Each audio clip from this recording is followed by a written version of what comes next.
Il existe un seul verset, que les anges récitent pour celui dont le cœur cherche Allah. Un verset qui apaise les âmes fatiguées, qui élève ceux qui tombent, et qui illumine les consciences perdues dans l'obscurité de ce monde. Aujourd'hui, Dr Zakir nous révèle pourquoi ce verset est si puissant et comment il transforme la vie de celui qui le médite. 1. Le cœur qui appelle les anges. Il existe des instants dans la vie où l'être humain ne dit rien, mais tout en lui crie, des instants où l'on continue d'avancer alors que l'âme, elle, s'effondre en silence. C'est dans ces moments-là, précisément là, où le regard humain ne perçoit plus rien, que le monde invisible s'approche. Le prophète a dit, « Quand le serviteur se souvient d'Allah, les anges se rassemblent autour lui. » Chaque fois que ton cœur se tourne vers Allah, même si tes lèvres restent immobiles, même si personne autour de toi ne remarque ton agitation intérieure, il y a un mouvement dans l'invisible. Les anges se rapprochent. Mais as-tu déjà envisagé une réalité encore plus bouleversante? Et si les anges ne se contentaient pas d'être témoins de ton souvenir? Et s'ils récitaient un verset pour toi? Et si un verset du Coran devenait le baume céleste envoyé pour répondre à une douleur que personne ne voit, que personne ne comprend, que même toi, tu n'arrives pas toujours à exprimer? Car il y a des blessures que les mots ne savent pas raconter, mais qu'Allah connaît parfaitement. Et Allah dit, Ala bidhikrillah tatma'innul qulub. N'est-ce point par le rappel d'Allah que les cœurs se tranquillisent? Ar-Ra'd 13-28. Ce verset n'est pas seulement une phrase révélée, c'est une réalité spirituelle. Le cœur humain n'est jamais plus vivant, plus lucide, plus léger que lorsqu'il se tourne vers Allah. Certains appellent cela la foi, d'autres l'espérance. Mais dans la langue d'Allah, c'est tout simplement le retour à la source, le retour à celui qui t'a créé, à celui qui t'aime plus que ta propre âme ne s'est aimée. Et parfois, pour comprendre cette vérité, il faut une histoire du voyageur et du verset. Dans les traditions anciennes, on raconte l'histoire d'un homme qui marchait seul dans le désert. Pas un désert comme on se l'imagine, non. Un désert immense, brûlant, infini, où chaque souffle est une épreuve et chaque pas un combat. Il voyageait non pas pour découvrir, mais pour fuir. Fuir ses peurs, ses fautes, ses pertes, ses regrets. Personne ne savait ce qu'il traversait. Il souriait devant les gens, mais son âme, elle, saignait. Chaque nuit, il levait les mains vers le ciel. « Ô Allah, je n'ai personne d'autre que toi. Réponds-moi. » Un soir, alors que le silence recouvrait le désert comme un voile, il sentit son cœur se briser une fois de plus. Mais cette fois, il laissa sortir un verset. Un seul verset. Un souffle qui changea tout. Allah nous suffit et il est le meilleur des protecteurs. Al-Imran 373. À l'instant même où il prononça ces mots, quelque chose changea dans l'air. Une présence, une douceur inexplicable, un apaisement qu'il n'avait ressenti nulle part ailleurs. Comme si le désert lui-même s'était mis à écouter. Comme si les anges avaient répété le verset avec lui. Comme si, pour la première fois depuis longtemps, il n'était plus seul. Car lorsqu'un cœur sincère prononce ce verset, un cœur vraiment fatigué, vraiment fragile, vraiment honnête, alors le ciel s'incline, les anges écoutent, et Allah répond dans une langue que seule l'âme comprend. 2. La révélation de Dr Zakir. Il existe dans le Coran des versets qui ne sont pas seulement des paroles révélées, mais des passages, des accès, des seuils.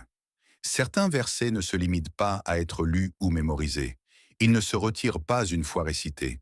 Ils laissent une trace, une empreinte, une vibration qui continue de vivre dans le cœur du croyant. Dr Zakir insiste sur cette réalité spirituelle. Il existe des versets qui ouvrent des portes, littéralement. Des portes que toi et moi ne voyons pas, mais qui s'ouvrent dans l'invisible à chaque fois que le verset est prononcé avec sincérité. Ce ne sont pas seulement les portes de la miséricorde qui s'ouvrent, ni seulement celles du réconfort, mais les portes de la proximité. Les portes qui font descendre autour de toi les anges, non pas comme des spectateurs, mais comme des compagnons silencieux. Et Dr Zakir affirme que parmi ces versets, il existe une parole si pure, si ancrée dans le cœur du croyant sincère, que les anges la récitent pour lui. Ce verset, c'est celui-ci. Allah est avec ceux qui le craignent et ceux qui font le bien. An-Nahl 1628. Il ne dit pas « Allah les regarde », ni « Allah les entend », ni même « Allah les connaît ». Il dit, Allah est avec eux. Cette nuance suffit à bouleverser un destin. Car quand Allah est avec quelqu'un, ce n'est pas une simple présence, c'est une assistance, une protection, une lumière intérieure qui ne s'éteint pas. C'est un soutien caché, discret, mais implacable. Un ange ne descend pas sur celui qui se vante, mais sur celui qui se retient, celui qui lutte quand personne ne l'applaudit, celui qui combat ses faiblesses dans le secret, loin des regards.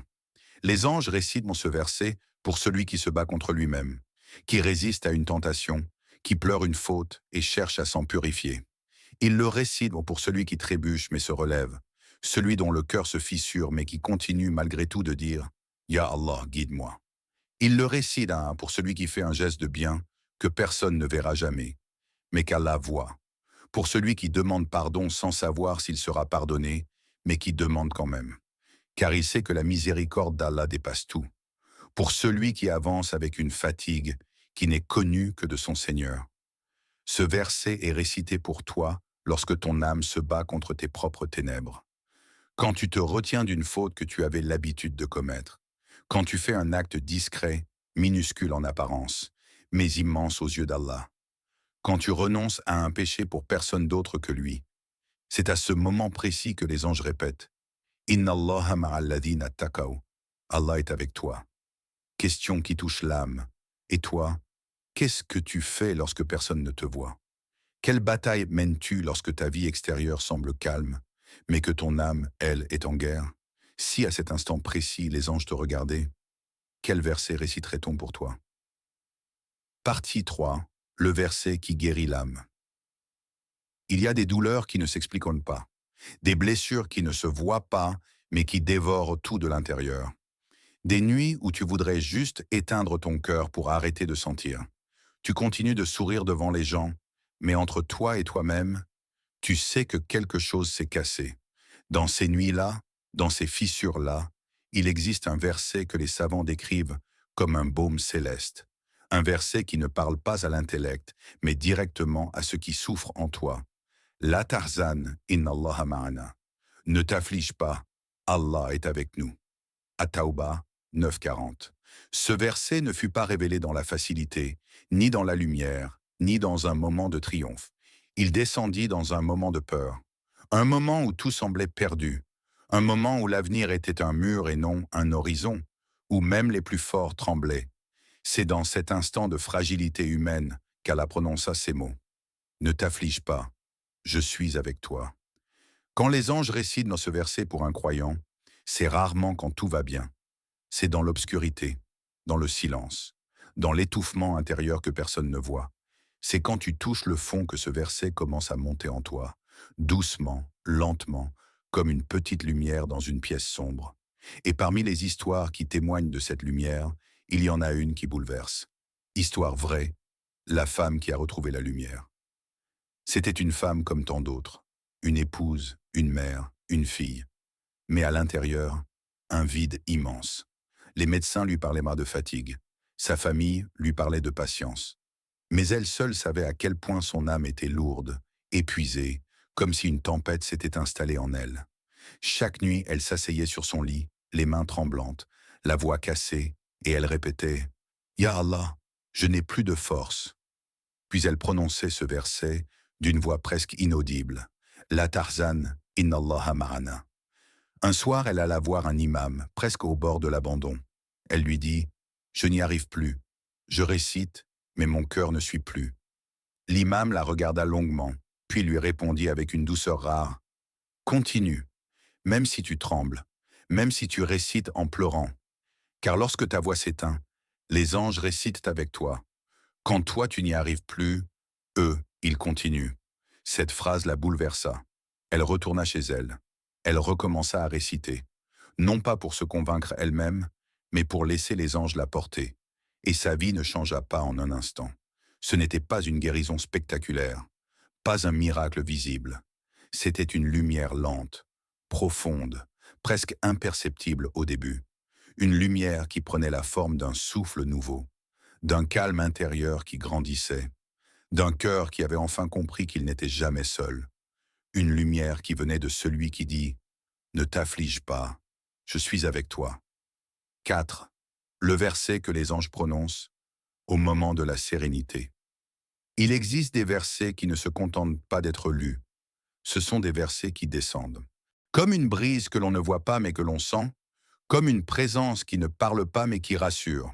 Et parmi eux, il y a ce verset.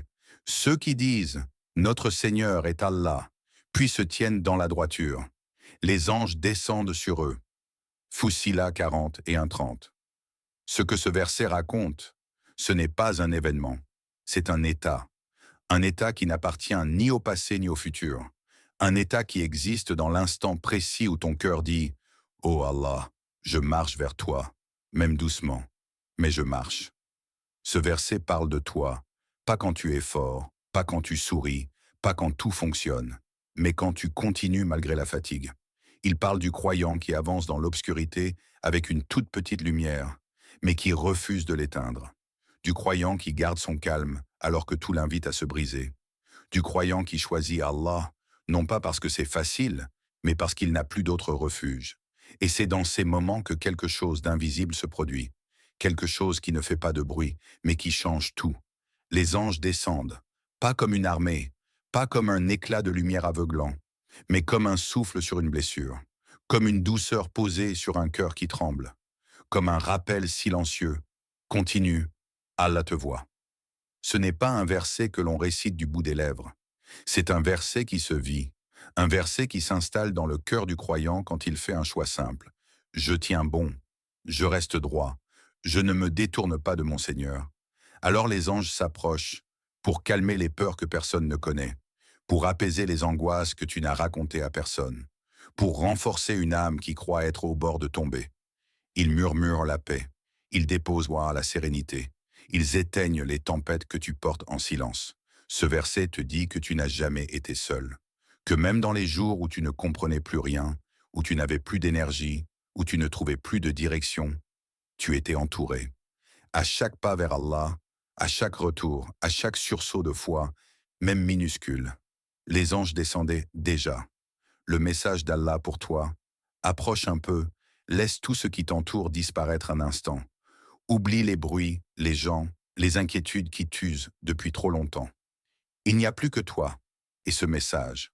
Un message qui ne vient pas de moi, ni d'un homme, ni d'un livre de conseils. Un message qui vient de plus haut, de celui qui t'a créé, qui t'a vu pleurer dans le silence et qui connaît chaque détour de ton âme. Allah te parle. Et quand Allah parle, ce n'est jamais au hasard. Chaque verset est adressé. Chaque mot est posé avec une précision infinie. Chaque message arrive au moment exact où ton cœur en a besoin. Écoute, parce qu'il sait ce que tu caches derrière ton sourire. Il sait les nuits où tu n'as pas trouvé le sommeil. Il sait les fois où tu as dit « ça va » alors que ton âme tremblait à l'intérieur. Et c'est pour ça que ce verset existe. La takhafou wa la tarzanu. N'ayez crainte et ne soyez pas affligés.